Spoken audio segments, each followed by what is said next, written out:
આજે આપણે જોશું અંડર સેક્શન 80D ની અંદર તમને હેલ્થ ઇન્સ્યોરન્સ સિવાય બીજું શું શું બાદ મળે છે.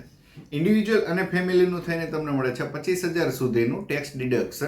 અને જો તમારા પેરેન્ટ્સનું મેડિકલ વીમા પોલિસીનું પ્રીમિયમ તમે ભરો છો તો તમને મળે છે 25,000 સુધીનું ડિડક્શન.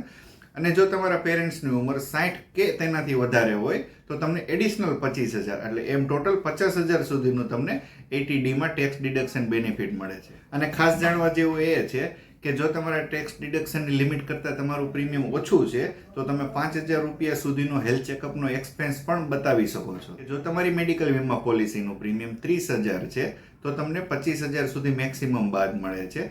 અને જો તમારી મેડિકલ વીમા પોલિસીનું પ્રીમિયમ 20,000 છે તો તમે 5,000 રૂપિયા સુધીનો હેલ્થ ચેકઅપનો એક્સપેન્સ બતાવી શકો છો. અને હા, આ 5,000 એક્સપેન્સનો બેનિફિટ તમે તમારા પેરેન્ટ્સની પોલિસીમાં પણ લઈ શકો છો. આવી જ ક્લિયર અને ટ્રાન્સપરન્ટ માહિતી માટે આજે જ અમારી ચેનલને સબસ્ક્રાઇબ કરો, લાઇક કરો અને તમારા ગ્રુપ સર્કલમાં શેર કરો.